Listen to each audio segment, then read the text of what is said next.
Hey friends, welcome back to my channel, Life as Tiff Knows It. Tiff here bringing you a WIP N Chat. It's been a little while since I've done a WIP N Chat. And yeah, it's been a while since I've uploaded a video as well. Looks like I need more wax in my pen right away. I've not been working on this diamond painting hardly at all this summer, which I should have, but that's okay. That's okay. Yeah, I hope you're doing well. I hope I'm filming this on a Sunday afternoon. I'm filming this on August. Is today the 4th? Time is flying by. I can't believe it's already August. Yeah,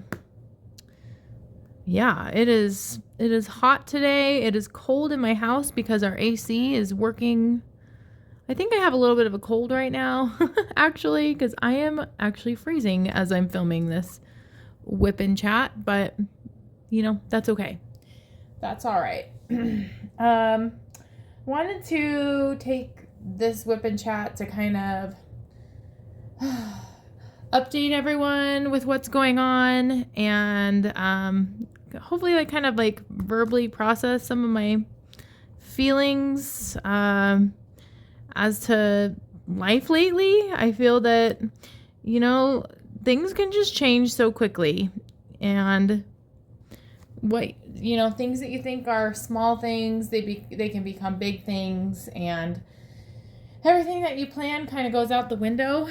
And you got to just be flexible and roll with the punches. And that's kind of been the theme of what I'm going through right now. Before I get into all of that stuff, I guess I should update you with crafting stuff. I've been working on kind of a larger long-term project. It is a work-related project, but it's still pretty fun. This is also a work-related project. How about I'll tell you about what I'm working on in case you didn't know what this was or you haven't tuned in. This is a custom diamond painting that is for a diamond painting club that I do with middle school aged kids. I work with some other adults to do this club, and this was supposed to be, in my mind, kind of a way to advertise the club that I'm doing for kids, but it's not going to be done in time. And that's okay. Like, kids will have time to work on this and it will keep them busy for a long time. It's going to feel very like a sense of accomplishment's going to be there once this beast of a diamond painting is done. I think I lost my wax. It didn't come with the highest quality of wax, but that's, we're going to make it work. We're going to make everything work. So yeah, that's what this is. I can't really show you everything that's on it because I don't want to really just put on the internet where I work. But it does promote, it has like our school logo on it. It has a program that I work with. So yeah, it really has been an afterthought to even like work on this. It's been kind of out of sight, out of mind. It's been living in my bedroom on the table in our bedroom. So it's nice to be doing this. It's nice to be working on this project. I am going to try. I have every intention to work on this a lot this month because the club itself doesn't start until September.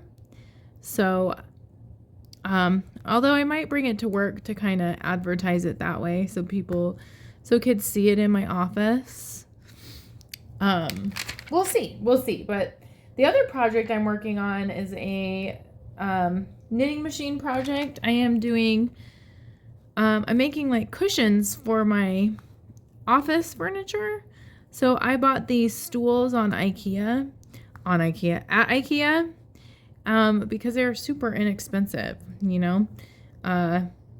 Life of an educator, or anyone who works in education, I think knows that, finding things that are affordable is ideal. I think especially in a when you have to like furnish your own office, it can get pricey. And I'm all about being very efficient with money. I've talked about that before. I'm a little bit of a cheapskate, I suppose. Yeah, so that's what I've been working on, is these cushions so that the stools that adults have to sit on in my office aren't hurting their butts. So yeah, I'm thankful. Like, one of my coworkers also wanted me to make cushions for her office, so I'm feeling honored and excited to get those done. They've been taking a long time. I've wished that I would have had more time this summer to do those things, but like I've kind of alluded to, things just haven't really gone as planned. So yeah, let's get into it. Let's get into what's going on, I guess. I don't even know how detailed I want to be, honestly, because it involves another person. It's not directly impacting me, but I figure that maybe people who watch this, they can relate to it somehow, or they're going through something like this, so maybe saying it isn't a bad thing. But about mid-July, like the 17th of July, 16th of July is kind of just where things just changed. Like, I felt like, it sounds a little dramatic, but I feel like my life kind of changed. I was taking my daughter Denise home. I think we were heading home from one of her preschool classes. It's one of her last ones.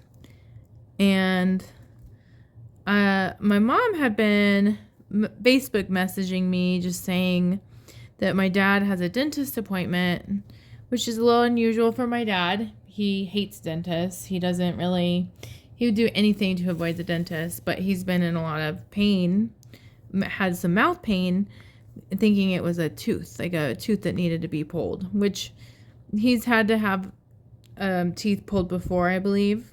So this isn't like terribly new, but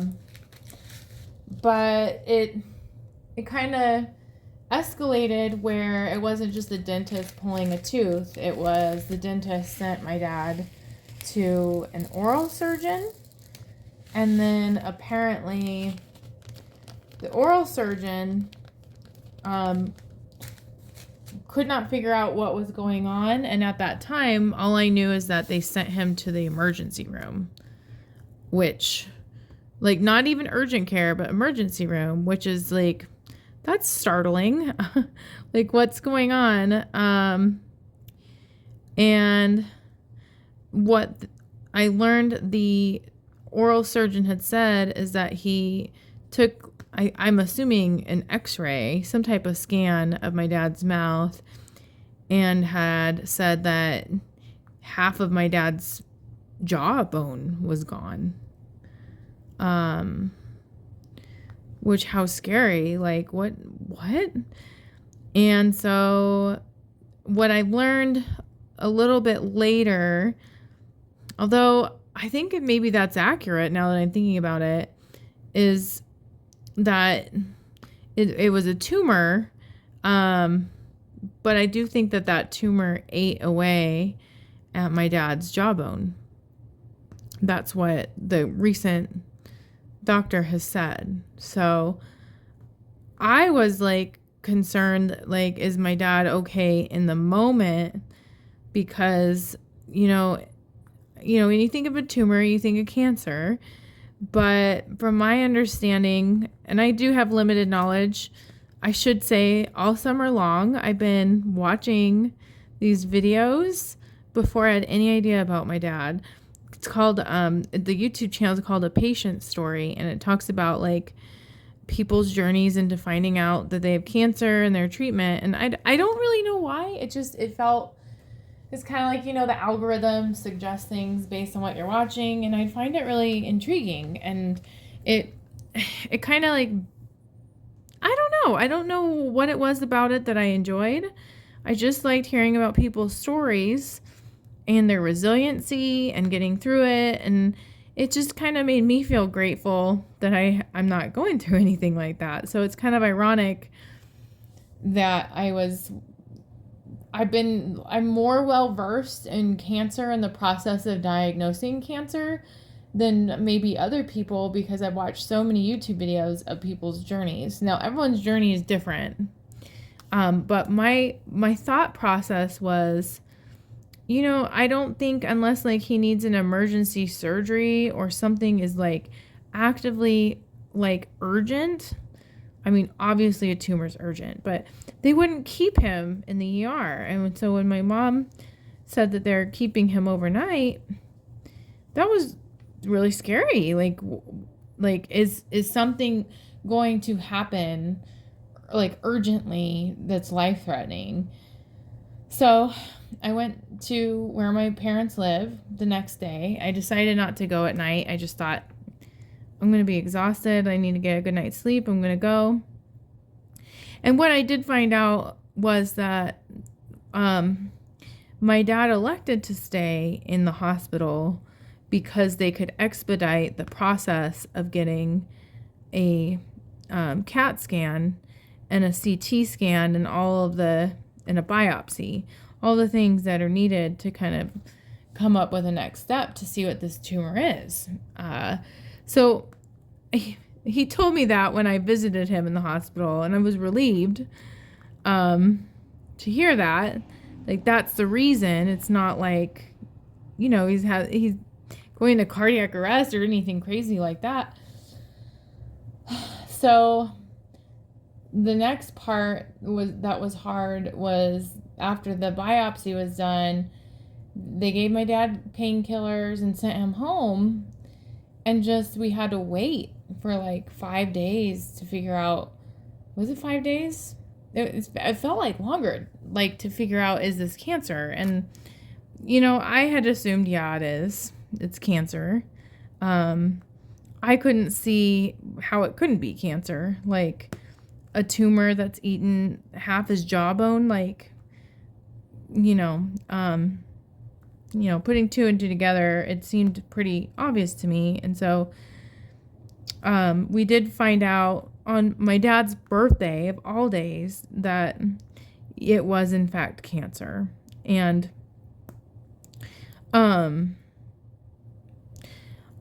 it's just so hard. It's like, it's hard to even say it out loud. I've told the story to a lot of friends. And it like all of this has unfolded in the last 3 weeks. So I wouldn't say it's blurry. There's just a lot to it. So when my dad found out it was cancer, the next step, it just feels like a lot of waiting at this point. Like, they don't know the type of cancer. With the oncologist he went to, who also helped him. My dad has had cancer before. He had a liver cancer. Was it liver? Kidney cancer. Sorry, kidney cancer. And they removed a kidney, and then he went into remission, and it hasn't been a thing. But this feels different. This feels different because maybe of the part of the body. It just feels more urgent.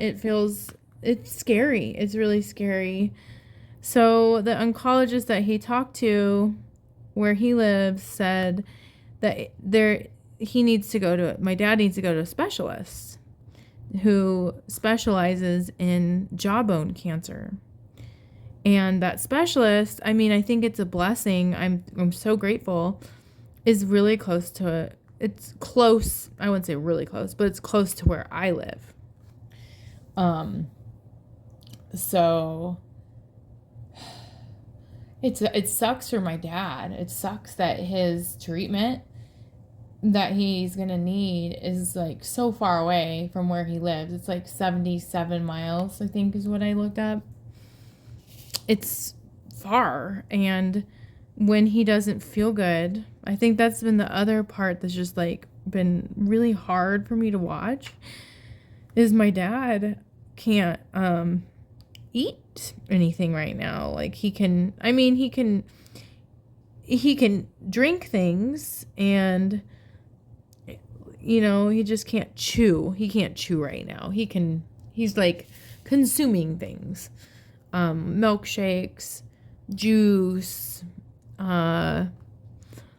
like kind of cereal that he gets soggy on purpose.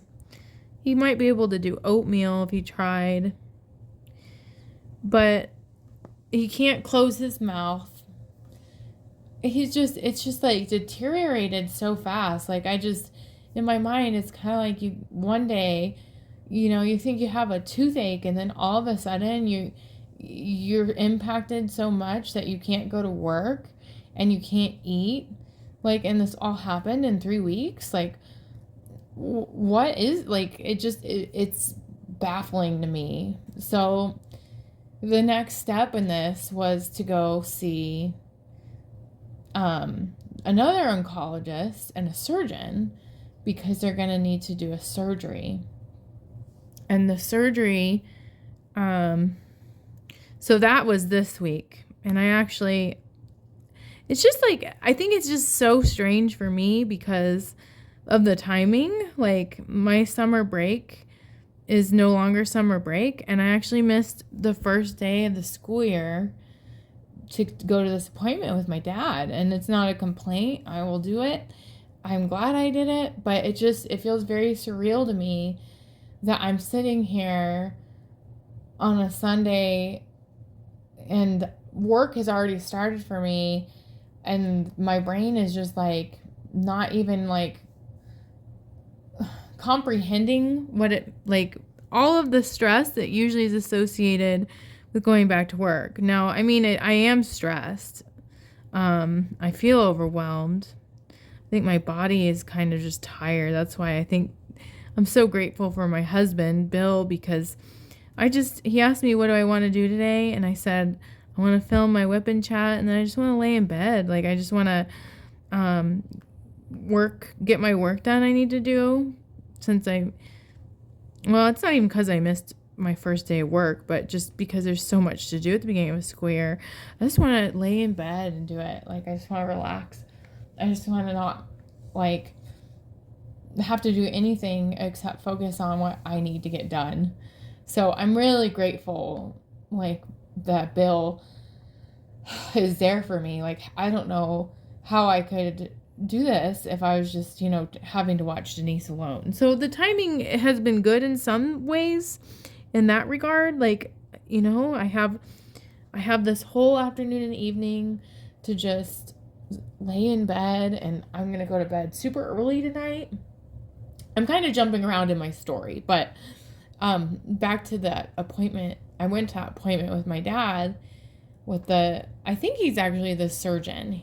He would be the surgeon that is going to do the surgery. And it just is so hard to hear something so graphic being explained in such a matter-of-fact way of what's going to happen to my dad. And I don't want to, I'm squeamish, so I won't get into a lot of it, but like, this is like a big surgery that impacts my dad's whole, like, his jaw will be removed, half of his jaw, and then they're going to replace his jaw with a different bone. But it's just like, it's a lot, like, and I think right now the hard part for me is trying to navigate, what can I do to help my dad?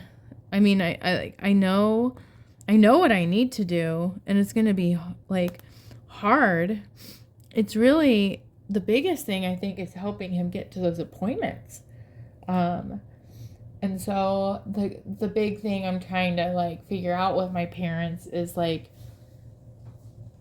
trying to convince them, basically, like maybe living here short term with all these appointments would be better than having to drive so far, so frequently, when my dad does not feel good and my mom doesn't drive, you know. And then, there's just like other things, like my parents have animals and who's going to take care of the house. And so I don't know. This is a very challenging situation for everyone. And like, it's not even me. I don't have cancer. So, I'm trying to be so grateful and just being the best daughter I can be and supportive and also just like taking care of myself, because it's scary. It's so scary when someone you like, my dad, like he's my my caregiver. Like he provided so much for me, and just seeing him go through this and seeing how heartbroken he feels, and how he wants to be independent and he wants to drive and do all this stuff, and like helping him not feel helpless or that he's a burden, and empowering him to know that like maybe the thing to focus on isn't about proving that you can do it, but just letting someone else do it now so that you can recover and be independent and live the life he wants later. Like, I don't know. It's been incredibly challenging. It's been emotionally draining. Yeah, and then the other element that I'm struggling with is like, I think it's that anxiety piece. Like, it shouldn't be about me, and I'm not making it about me around my parents at all. Like, I'm trying really hard to not talk about myself or how I'm feeling, but I'm freaking out. Like, I want to make sure I'm living a life that's healthy. It's motivating me to eat better, to try to take care of myself more. Like today I'm not going to be moving around a lot. I'm just trying to rest because I feel like I'm battling a cold. But I went to the dentist. I'm trying to make sure my mouth is fine. I'm trying to make sure my vision's fine because my mom has vision problems. Like, it's just, I don't know. I guess I'm just trying to I'm trying to control my fear by making sure that I'm okay, and by trying to change things in my life that are healthier for me. I think that's the element of this too, is that my dad has chewed tobacco for a long time, and I don't know. It's heartbreaking. It's hard. I wonder if, like, when I tag this video, if it's going to create like other people who are cancer survivors or caregivers or have experienced cancer in some way. I don't know, like maybe it'll create a dialogue or a conversation.